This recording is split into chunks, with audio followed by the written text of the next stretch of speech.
Olá, dominantes, tudo bem? Espero que sim. Vamos para a nossa aula de literatura. Antes de mais nada, é muito importante falar que já se falava em literatura em muitos lugares do mundo, porém no Brasil, por conta da chegada dos portugueses no ano de 1500, mesmo havendo em Portugal períodos anteriores como o classicismo, aqui no Brasil nós começamos a falar em literatura, na arte da escrita, como nós já sabemos, a partir de 1500. O quinhentismo, que leva esse nome justamente por se tratar do século XVI, traz toda uma literatura falando em Brasil voltada para o descobrimento, voltada para as características dessa nova terra, essa terra até então desconhecida, os habitantes que aqui estavam quando a chegada dos portugueses aconteceu. E é sobre isso que nós falaremos nesta aula. Primeiramente, nós precisamos compreender que o quinhentismo ele representa aqui no Brasil a primeira manifestação literária, que também ficou conhecida como literatura de informação. Na nossa aula sobre introdução à literatura, nós já falamos que a literatura é a arte da escrita, é permeada pelo fazer poético, pelo emprego das palavras, pela intenção do uso de cada palavra. E quando nós falamos da intenção do uso das palavras, nós trazemos à tona um conceito muito importante, que é o conceito de literariedade. O que faz um texto ser literário é a intenção com a qual ele foi escrito. Porém, quando nós falamos de quinhentismo aqui no Brasil, nós não temos registros anteriores à chegada dos portugueses. Quando os portugueses aqui chegaram em 1500 e depois começaram a registrar o que viam na terra, começaram a enviar a Portugal os textos que falavam sobre como eram os moradores, sobre como eram os recursos naturais da nossa terra, convencionou-se a chamar esse tipo de literatura informativa. E aí, num dado momento, você pode pensar, mas esses textos, eles tinham essa ideia, essa vontade de fazer poético? Bem, ao que tudo indica, não. Eram textos, que informavam apenas sobre os descobrimentos, sobre as navegações, eram cartas, relatos de viajantes, crônicas de viagem, cartas para o rei explicando as maravilhas que haviam sido encontradas aqui nesta nova terra. Assim sendo, então, por que isso convencionou-se chamar de literatura? Justamente por conta da sua riqueza, da riqueza de informações, de detalhes, da narrativa dessa terra que até então era desconhecida. Esse período é um período literário que reúne os relatos de viagem com características informativas e descritivas. São textos que descrevem as terras descobertas pelos portugueses no século XVI, desde a fauna, a flora, o povo. Vale lembrar que o quinhentismo brasileiro ocorreu paralelo ao classicismo português, e o nome do período refere-se à data de início, 1500. E outra coisa que é importante, aqui nós tínhamos esse marco do quinhentismo. Em outros lugares do mundo, outras coisas aconteciam. Então, essas respectivas escritas, elas eram de acordo com os costumes e com os acontecimentos de cada localidade. Características do quinhentismo. Aqui no Brasil, nós temos as crônicas de viagem, que eram textos que narravam os acontecimentos durante esse processo de transição do continente europeu até o nosso continente. Então, essas crônicas, elas descreviam esse processo, elas eram quase que uma biografia desse processo.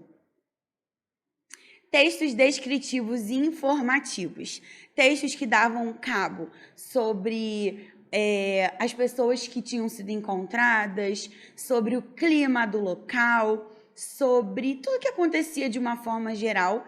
E assim nós temos essa parte aqui, que é descritiva, que descreve, e informativa, que já é uma parte mais voltada meio que para prestar contas à coroa portuguesa. Conquista material e espiritual. Uma coisa importante que nós precisamos saber sobre o quientismo é que, além de nós falarmos da questão informativa, nós tínhamos também a questão espiritual. Por quê? Nós veremos que a Companhia de Jesus, né, enviava os seus padres jesuítas para que viessem ao Brasil para catequizar os nossos nativos, os nossos índios.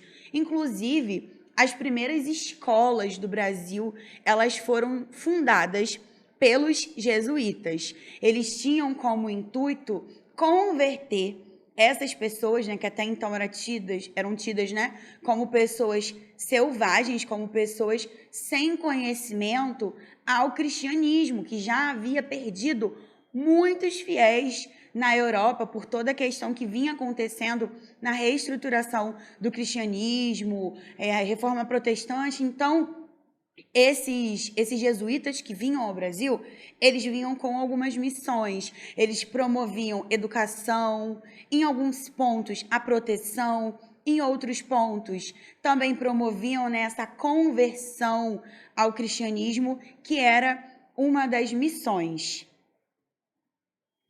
Linguagem simples. A linguagem do quientismo não é uma linguagem rebuscada para os padrões da época. É uma linguagem bastante coerente, bastante coesa, porém não havia o emprego de muitas figuras de linguagem, de um vocabulário rebuscado, erudito, nada disso. Eram palavras simples, objetivas e que eram realmente permeadas do sentido, da finalidade. Até porque, principalmente na literatura jesuítica, o intuito era a conversão dos gentios, né, dos colonos que estavam aqui vindos de Portugal, e também desses índios, que até então, para eles, eram vistas, né, como pessoas que precisavam ser salvas, que precisavam ser resgatadas. Utilização de adjetivos. Daqui a pouco nós vamos analisar a carta de Pero Vaz de Caminha, né, que é considerada a certidão de nascimento do Brasil, e nós vamos ver que há muita adjetivação. Há muitos adjetivos para mostrar como a terra e as pessoas eram. E tudo isso é narrado, né, de forma bem ampla, bem geral. Vamos falar um pouquinho sobre os principais escritores desse período. Como eu falei com vocês, nós temos basicamente uma divisão que é a literatura informativa, que eram os relatos de viagem, as cartas, as crônicas, os mapas, e nós tínhamos também a literatura jesuítica. Então, nós falaremos um pouquinho sobre cada um dos autores que foi mais importante dentro dessa divisão. Pero Vaz de Caminha. Nós temos aqui a imagem do Pero. Pero Vaz de Caminha foi o escrivão-mor da esquadra liderada por Pedro Álvares Cabral. Pero Vaz de Caminha, escritor e vereador português, registrou suas primeiras impressões acerca das terras brasileiras. Fez isso por meio da Carta de Achamento do Brasil, datada de 1º de maio de 1500. Inclusive, tem um trecho em que ele fala, né, que outros já haviam relatado as boas novas do achamento daquela terra que se havia achado. E que ele também, como escrivão, queria contar para o rei todas aquelas belezas que os seus olhos estavam avistando. A Carta de Pero Vaz de Caminha, escrita para o rei de Portugal, Dom Manuel, é considerada o marco inicial da literatura brasileira, visto ser o primeiro documento escrito sobre a história do Brasil. Então, como eu já falei com vocês, a importância literária dessa carta dá-se pelo seu valor histórico, porque foi o primeiro documento, por isso que é considerada a certidão de nascimento do Brasil.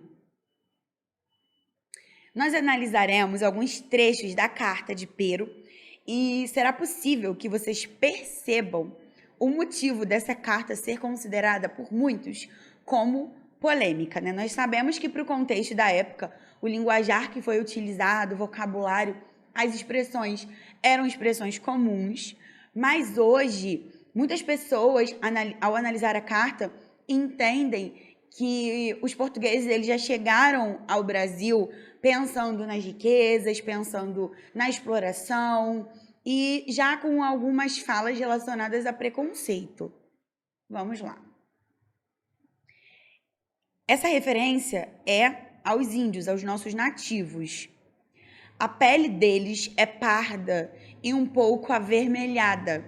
Têm rostos e narizes bem feitos. Andam nus, sem cobertura alguma. Nem se preocupam em cobrir ou deixar de cobrir suas vergonhas, mais do que se preocupariam em mostrar o rosto. E a esse respeito, são bastante inocentes. Ambos traziam um lábio inferior furado e metido nele um osso verdadeiro, de comprimento de uma mão travessa e da grossura de um fuso de algodão, fino na ponta como um furador. Então aqui eles vão descrevendo algo que para eles, na verdade, o Pero descreve algo que para os portugueses era não usual. Olha, eles têm no lábio inferior um pedaço de osso atravessado. E nós vemos aqui, né, algumas características: pardos, pele pouco avermelhada. Essa frase aqui é uma das mais polêmicas, né? Tem rostos e narizes bem feitos, porque até então nós sabemos que os portugueses, os europeus da época, eles tinham, né, narizes que eram mais finos, porém alongados, e até então os povos conhecidos já da África tinham feições, né, mais negroides. Então, quando eles chegaram e viram os índios, eles, olha, as peles são vermelhas, os narizes são bem feitos. Então, por isso, para muitos, essa fala já é considerada, né, preconceituosa nos dias de hoje. Os cabelos deles são lisos e os usavam cortados e raspados até acima das orelhas, né? Aquele corte conhecido dos índios já é registrado em 1500. E um deles trazia como uma cabeleira feita de penas amarelas que lhe cobria toda a cabeça até a nuca. Então, foi falando, né, do penacho. Aqui tem uma parte que fala das vergonhas, que são os órgãos sexuais, né? Suas vergonhas, e fala que eles andavam nus, sem vergonha alguma, eles tinham inocência, eles eram inocentes. Parece-me, gente, de tal inocência, acabei de falar com vocês aqui, né? O modalizador dessa frase, ó, inocência, que se nós entendêssemos a sua fala e eles a nossa, eles se tornariam logo cristãos, visto que não aparentam ter nem conhecer crença alguma. Então, eles já fizeram aí o juízo de valor, né? Olha, eles parecem ser gente do bem, parecem ser, ó, bem ok, e nós não entendemos a língua que eles falam. E eles também não entendem a língua que nós falamos, então esse processo de comunicação não existe, mas parece que eles não têm crença alguma. Então, se nós falássemos a mesma língua, né, com certeza eles se converteriam, seriam salvos, seriam resgatados. Continuando. Portanto, se os degredados que vão ficar aqui aprenderem bem a sua fala e só entenderem, não duvido que eles, de acordo com a santa intenção de Vossa Alteza, se tornem cristãos e passem a crer na nossa santa fé. Isso há de agradar a nosso Senhor, porque certamente essa gente é boa e de bela simplicidade, e poderá ser facilmente impressa neles qualquer marca que lhes quiserem dar, já que nosso Senhor lhes deu bons corpos e bons rostos, como a bons homens. E creio que não foi sem razão o fato de ele nos ter trazido até aqui. Então, eles acreditavam realmente, né, que eles eram os salvadores, que eles tinham encontrado aquelas pessoas naquela terra, porque eles tinham essa missão de salvar essas pessoas, de apresentar o cristianismo, de fazer o bem. E tem um trecho aqui que fala justamente, né? Será, ó, facilmente impressa neles qualquer marca que lhes quiserem dar. Olha só, já que eles têm bons corpos e bons rostos. Então, são muitos trechos aí que nos fazem pensar, refletir até do tratamento, né, entre o índio e o negro. Continuando mais um trecho. Esta terra, Senhor, parece-me que da ponta mais ao sul até a outra ponta ao norte do que nós pudemos observar deste porto é tão grande que deve ter bem ou 25 léguas de costa.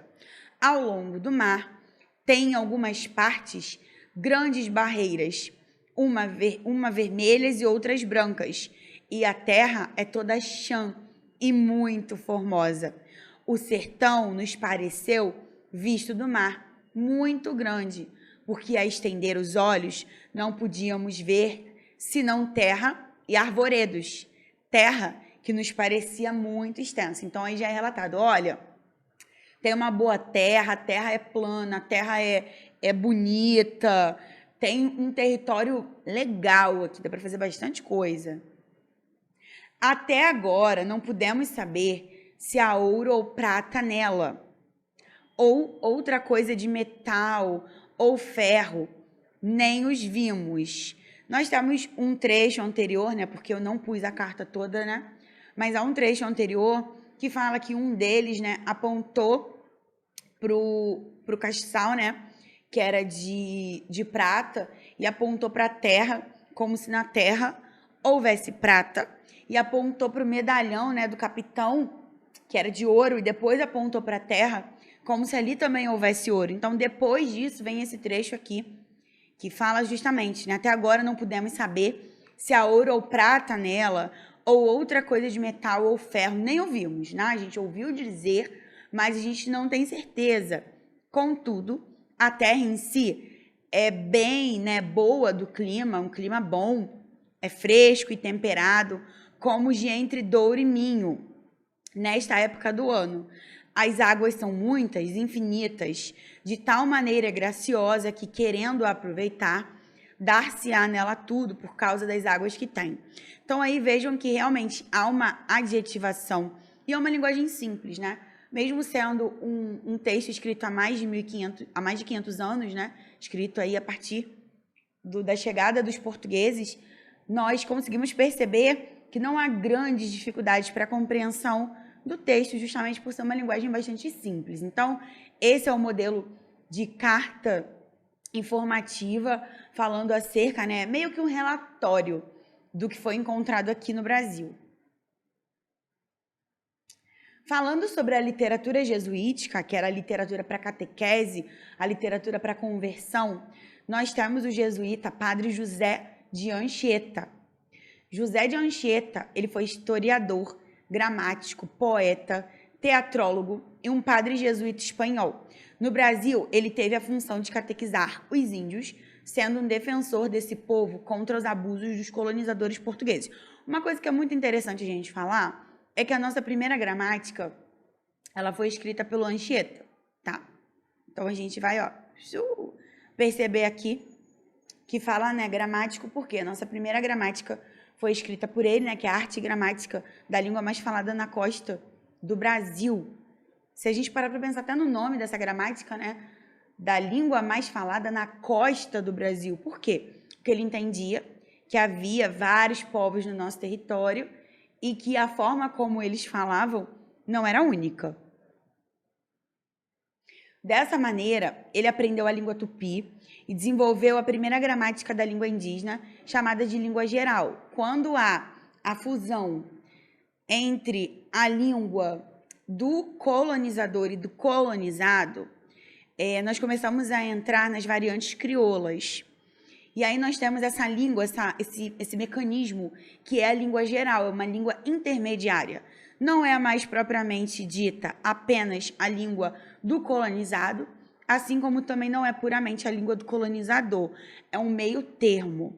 E José de Anchieta, por meio do teatro pedagógico, ele começou a catequizar esses índios, ele começou a mostrar, através do canto, das danças que eram típicas, né, dos nossos nativos, ele começou a levar essa encenação da palavra, dessa transformação pela fé, pelo cristianismo, pelo que ele acreditava ser o correto.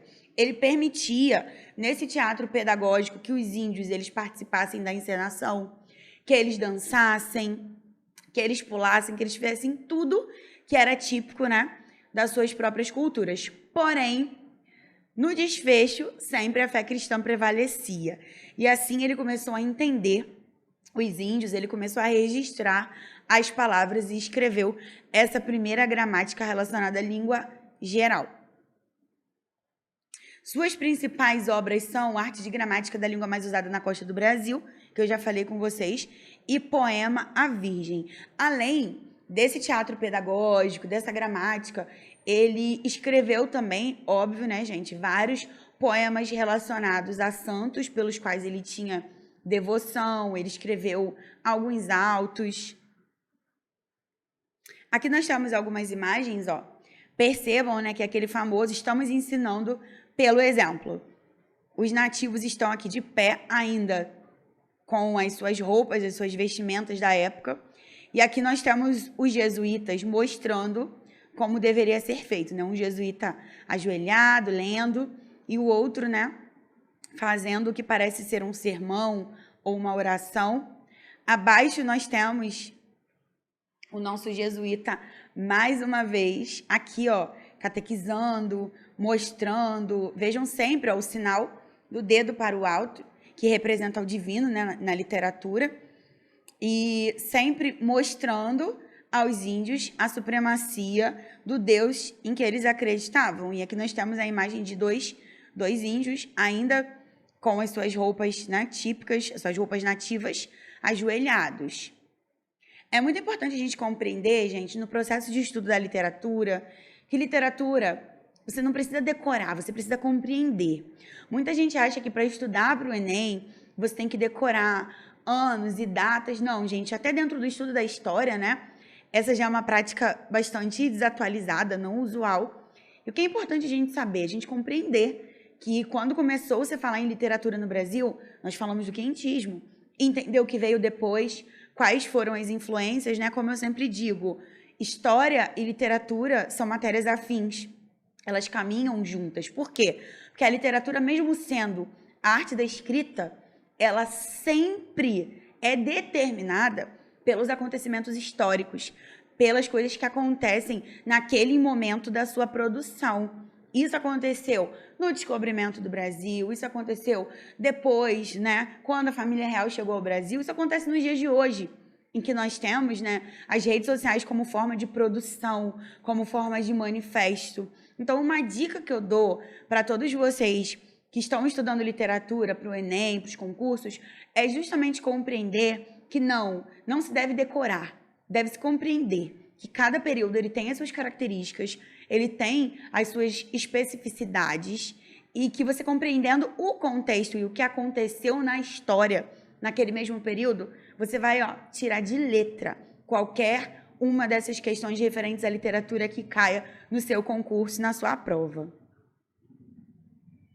É muito importante, então, nós lembrarmos que o quinhentismo foi a primeira manifestação literária no Brasil, já que antes nós não tínhamos registros escritos e nem da tradição oral dos nossos nativos. Os portugueses, eles começaram primordialmente a escrever a literatura informativa, que eram os relatos de viagem e de tudo que acontecia aqui na nossa terra, e também a literatura jesuítica, que era uma literatura voltada para a conversão, voltada para a catequização, para a catequese dos nativos que viviam aqui e também daqueles colonos que estavam morando aqui, vindos de Portugal, buscando aí uma oportunidade ou mesmo fugindo, entre outras coisas que a gente conhece aí da nossa história do Brasil.